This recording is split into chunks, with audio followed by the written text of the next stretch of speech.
Assalamualaikum warahmatullahi wabarakatuh. Perkenalkan, nama saya Teddy Susanto dari Prodi Pendidikan Bahasa dan Sastra Indonesia. Nah, di sini saya akan menjelaskan tentang materi kritik sastra. Nah, di dalam materi ini ada 4 poin yang akan saya jelaskan. Yang pertama itu tentang teori sastra, sejarah sastra, dan juga kritik sastra. Yang kedua itu tentang pengertian, jenis-jenis, dan struktur dalam kritik sastra dan esai. Yang ketiga itu tentang jenis-jenis kritik sastra menurut objek, bentuk, praktik, pendekatan, sifat, dan media.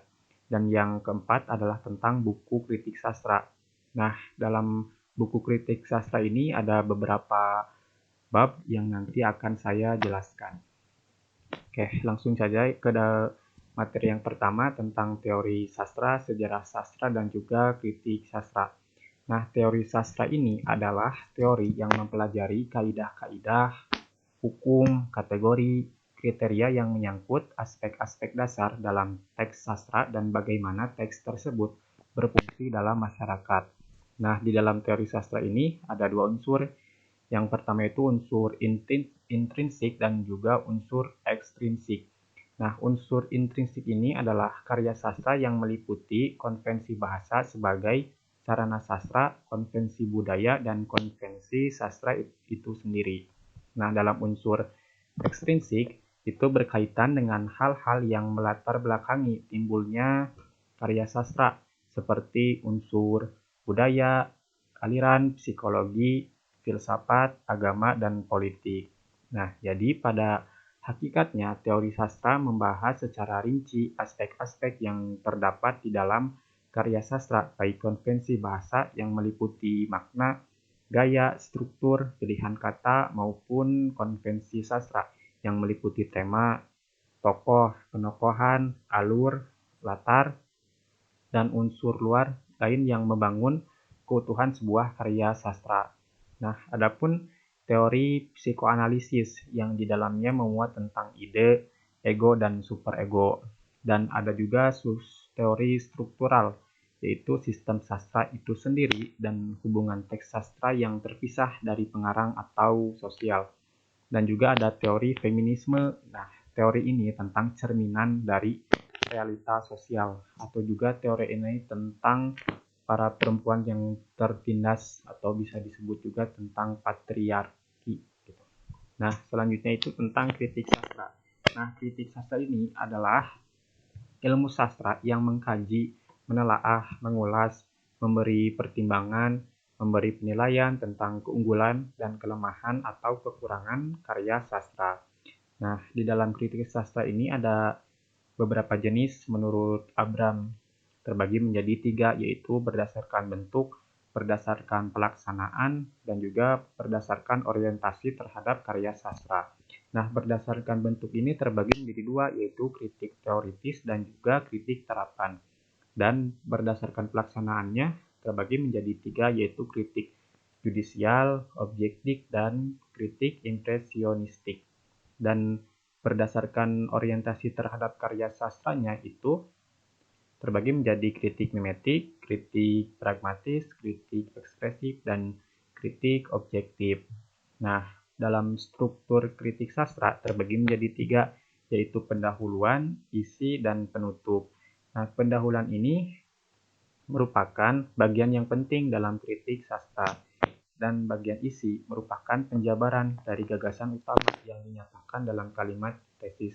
Penjabaran gagasan utama ini diwujudkan dalam beberapa paragraf, dan bagian penutup ini disajikan dalam satu paragraf simpulan yang dimaksudkan untuk mengakhiri pembahasan topik. Paragraf ini biasanya berisi rangkuman dari pokok pikiran yang telah disampaikan oleh si penulis. Selanjutnya itu ada fungsi dan manfaat dari kritik sastra. Nah, fungsi kritik sastra bagi para pembacanya itu terbagi menjadi 4, yaitu yang pertama, membantu memahami suatu karya sastra, menunjukkan keindahan estetika yang terdapat dalam suatu karya sastra, menunjukkan parameter ataupun ukuran dalam menilai suatu karya sastra, dan menunjukkan nilai-nilai misalnya pesan moral yang dapat dipetik dari sebuah karya sastra. Dan selanjutnya itu fungsi kritik sastra bagi si pengarang atau penulisnya. Yang pertama itu mengetahui kekurangan atau juga kelemahan karyanya, mengetahui kelebihan karyanya, dan mengetahui masalah-masalah yang mungkin akan dijadikan tema tulisannya. Selanjutnya itu manfaat kritik sastra. Nah, manfaat kritik sastra bagi si penulis. Yang pertama itu memperluas wawasan penulis, baik itu yang berkaitan dengan bahasa, objek, atau juga tema-tema tulisan, serta juga teknik bersastra. Yang kedua itu menanamkan motivasi untuk menulis, dan yang ketiga meningkatkan kualitas pada tulisan. Nah, selanjutnya itu manfaat kritik sastra bagi si pembacanya. Yang pertama itu menjembatani kesenjangan antara pembaca serta karya sastra, menumbuhkan kecintaan pembaca terhadap suatu karya sastra, meningkatkan kemampuan dalam mengapresiasi suatu karya sastra, dan membuka mata hati serta juga pikiran pembaca akan nilai-nilai yang terdapat dalam suatu karya sastra.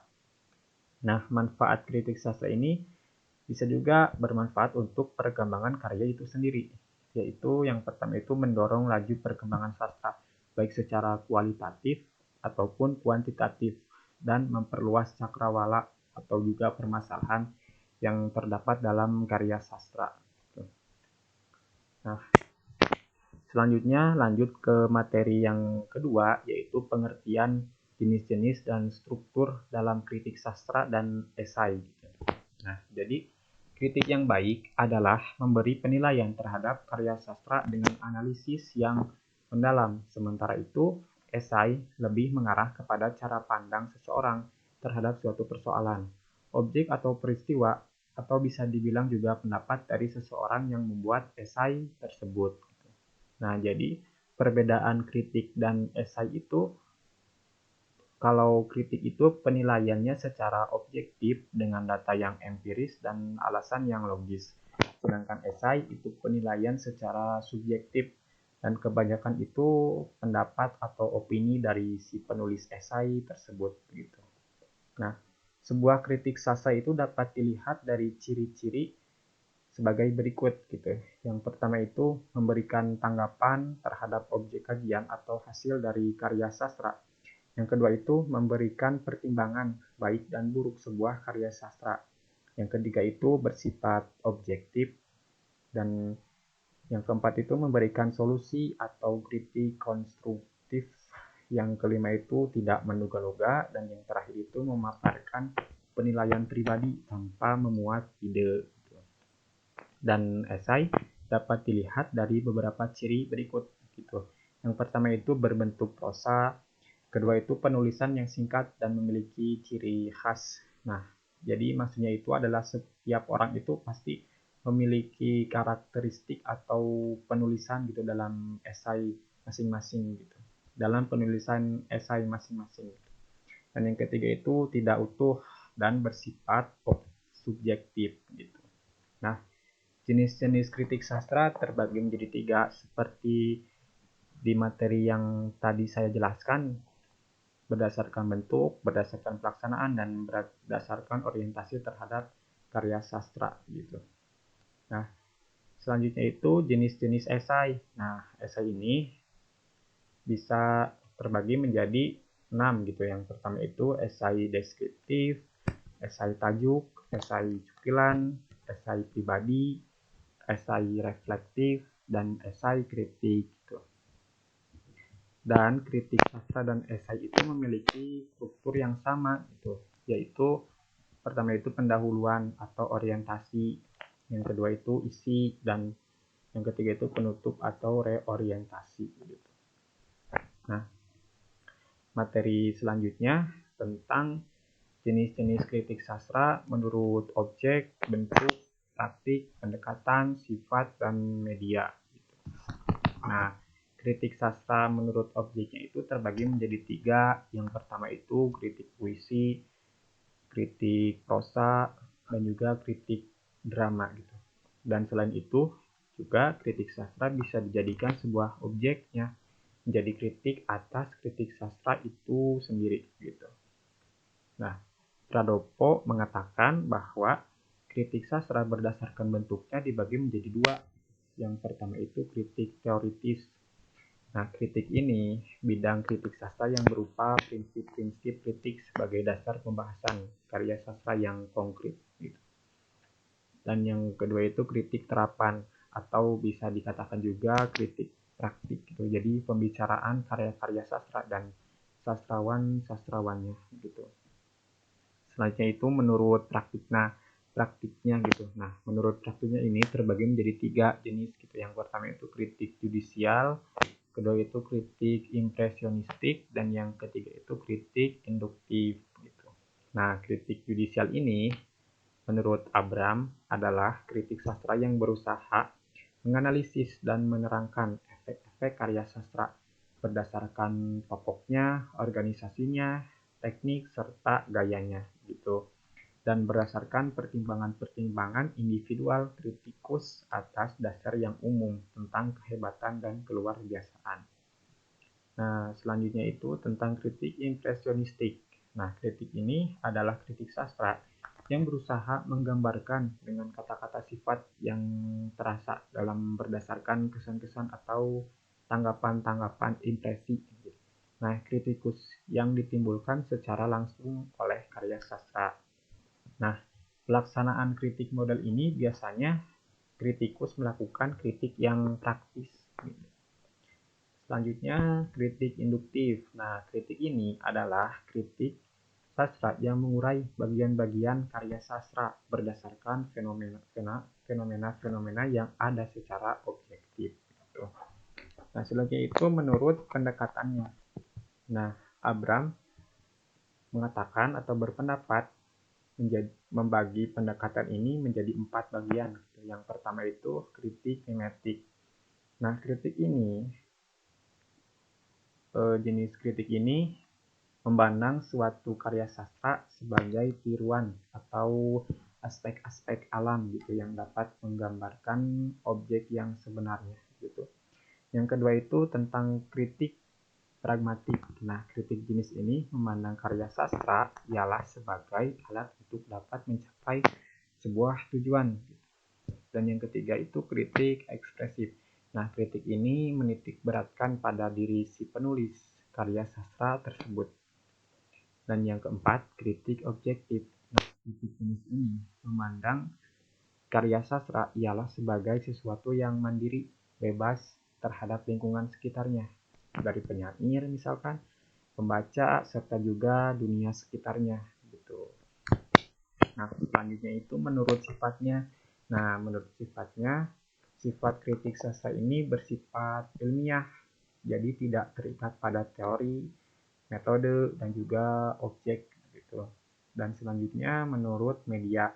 Nah, sebenarnya menurut media itu banyak ya, tapi saya mengambil contoh seperti dalam bahasa dan lukisan. Nah, dalam bahasa itu seperti kita berkomentar gitu dalam kolom komentar postingan seseorang gitu. Itu juga bisa disebut sebagai kritik sastra gitu, baik secara baik ataupun buruk dalam tulisan tersebut gitu.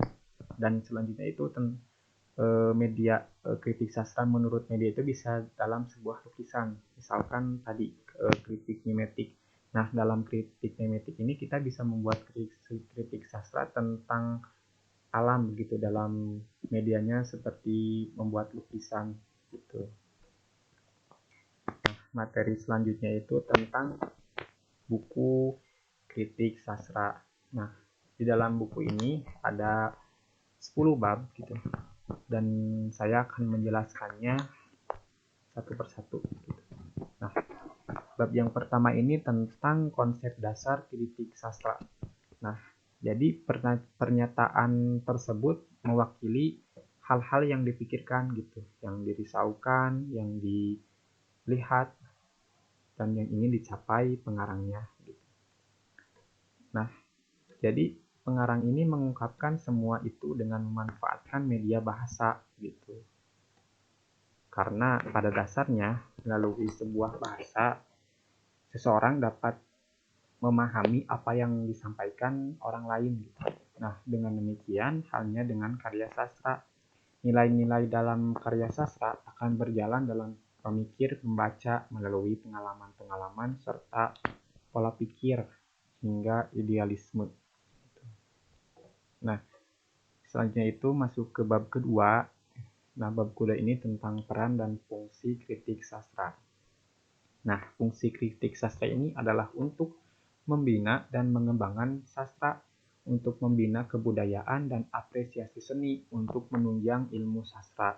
Nah, fungsi kritik sastra akan dapat berfungsi dengan baik apabila kritik sastra tidak hanya karena tanggung jawab pengkritik, tetapi juga tanggung jawab para sastrawan dan tanggung jawab mereka yang memanfaatkan kritik sastra itu sendiri. Nah, masuk ke bab 3. Nah, bab 3 ini tentang aliran dan pendekatan. Nah, aliran adalah bentuk dari sebuah keterbukaan pengetahuan akan kritik sastra yang berbeda makna, catatan sejarah, dan aliran dalam kritik sastra. Seperti aliran New Criticism yang mengenalkan dalam bentuk puisi gitu. Dan selanjutnya aliran Merlin dengan pendapat yang longgar dan didasari oleh data yang terdapat di dalam karya sastranya gitu. Dan seperti aliran Nouvelle Critique dengan subjektivitasnya gitu. Nah, selanjutnya tentang pendekatan. Nah, pendekatan ini dapat dipahami sebagai sudut pandang pilihan yang telah diputuskan ketika proses analisis dilakukan gitu. Nah, menurut pendapat Abrams, pendekatan ini terbagi menjadi 4 bagian gitu. Yang pertama itu karya sastra sebagai produk seni, yang kedua itu pengarang yang memproduksi karya sastra, yang ketiga tiruan dari dunia luar karya sastra, dan yang keempat itu penikmat karya sastra. Nah, jadi keempat bagian ini dapat ditemukan dalam karya sastra serta dapat dipakai sebagai dasar pendekatan untuk melakukan kritik sastra yang memiliki sasaran pada karya sastra itu juga gitu. Nah, masuk ke bab 4. Nah, bab 4 ini tentang sejarah kritik sastra. Nah, di dalam sejarah ini terbagi menjadi 2. Yang pertama itu sejarah kritik sastra di Eropa dan sejarah kritik sastra di Indonesia. Gitu. Nah, sejarah kritik sastra di Eropa ini, Sekiopenes dan Heraklitus adalah orang yang pertama kali melakukan kegiatan kritik sastra sekitar tahun 500 sebelum Masehi. Gitu. Nah, jadi 2 orang ini, seseorang yang berasal dari Yunani tersebut tercatat ketika muncul dari mereka sebuah kecaman atas kisah dari seorang pujangga besar bernama Homerus yang kerap dan gemar bercerita mengenai hal-hal yang tidak sopan serta menghadirkan pernyataan bohong tentang dewa-dewi. Jadi di dalam buku tersebut terdapat perbedaan tradisi ilmu pengetahuan yang menjadi 2, yaitu the one critical, the other pedantical gitu. Jadi pada abad ke-18 istilah kritik ini dalam hasanah sastra Inggris dipakai untuk menunjuk orang yang melakukan kritik atau kritik itu sendiri. Dan sejarah kritik sastra di Indonesia sendiri itu dapat dipahami bahwa kritik sastra di Indonesia juga harus memahami perkembangan sastra Indonesia yang tidak terlepas dari latar belakang sosial budaya yang akan mempengaruhi kelahiran kritik sastra di Indonesia. Nah, dalam hasanah kritik sastra di Indonesia terdapat tokoh yang terkenal yang bernama H.B. Jassin. Nah, beliau ini mengarang kritik sastra yang berjudul Kesusastraan Indonesia Modern dalam kritik dan esai. Jadi selain itu juga dikenal buku tentang kritik sastra yang dikarang oleh A.T.U. yang berjudul Pokok dan Tokoh. Nah, ini merupakan sastra baru ya di Indonesia. Nah, masuk ke bab 5. Nah, bab 5 ini tentang perkembangan karya sastra. Nah, perkembangan karya sastra ini terbagi menjadi 2 gitu. Yang pertama itu sastra populer dan sastra serius. Nah, di dalam sastra populer itu, novel maupun cerpen terdeteksi bahwa dikarenakan ada unsur intrinsik memiliki kedekatan dengan pembaca gitu. Jadi hal tersebut sedikit berbeda pada ungkapan Latif gitu, bahwa seni populer, novel maupun cerpen secara intrinsik mengorbankan unsur tema, perwatakan, karakterisasi, eksplorasi kehidupan, bahasa, dan sebagainya. Jadi agar mudah dipahami, fiksi populer terdiri memiliki kecenderungan karakter gitu, bersifat situatif, tematik, dan juga mengulas keragaman yang ada dalam hidup secara mendalam dengan penghayatan tingkat tinggi gitu. Nah, selanjutnya itu tentang sastra serius. Nah, jadi Latif itu berpendapat karya karya sastra serius memberikan alternatif pemikiran yang terus-menerus muncul gitu, yang mementingkan cita rasa seni gitu. Jadi pembaca itu dituntut untuk berimajinasi dalam memahami isi cerita tersebut gitu, dan aktif ikut serta berpikir masuk ke dalam ceritanya begitu. Jadi si pembaca karya sastra itu serius dan dituntut memiliki cita rasa yang tinggi gitu. Jadi karya sastra serius ini menyuguhkan cerita yang lebih ruwet gitu, jadi sehingga memerlukan pemerasan energi yang intelektual gitu, perasaan atau emosi yang memadai, dan imajinasi yang bertujuan untuk memberikan alternatif dan dimensi pemikiran gitu terhadap kesadaran baru dan peri kehidupan masa depan gitu. Nah, masuk bab 6 itu tentang kritik objektif gitu ya.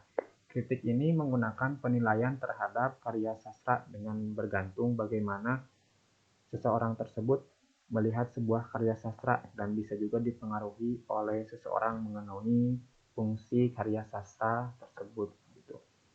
Masuk ke bab 7 tentang kritik ekspresif. Nah, kritik ini menekankan pada hubungan karya sastra dan keadaan jiwa pengarangnya gitu, atau dengan mengekspresikan ke dalam karya sastra dan mengolah emosi dengan baik ketika menggunakan kritiknya gitu.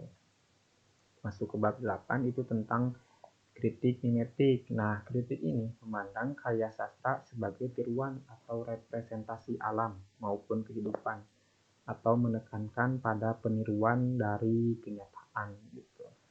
Dan masuk bab 9 itu tentang kritik feminis gitu. Jadi kritik sastra feminis ini bukan berarti mengkritik perempuan gitu, jadi atau kritik tentang perempuan gitu. Jadi akan tetapi ada kesadaran gitu, membongkar praduga dan ideologi kekuasaan laki-laki yang androsentris gitu dan patriarkat gitu. Jadi kritik sastra feminis ini adalah sebuah kritik yang memandang sastra dengan kesadaran khusus gitu akan adanya jenis kelamin yang banyak berhubungan dengan budaya, sastra, dan kehidupan manusia gitu. Nah, adapun pendapat dari Ratna tentang kritik feminis ini gitu, jadi bahwa sebagai female gitu, jadi perempuan itu lebih lemah dibanding laki-laki gitu. Tetapi secara kultural psikologis, sebagai feminisme, perempuan tidak harus diletakkan pada posisi sekunder gitu. Jadi seseorang tidak dilahirkan sebagai perempuan tetapi menjadi perempuan. Oleh karena itu gitu, jadi dapat berkaitan dengan prasyarat mitologis gitu. Jadi ciri-ciri art arketipal art arketipal sudah mentakdirkan perempuan sebagai makhluk kelas 2 gitu. Jadi kritik ini untuk memperoleh kesetaraan gender gitu. Jadi perlu diadakan perubahan paradigma secara menyeluruh gitu.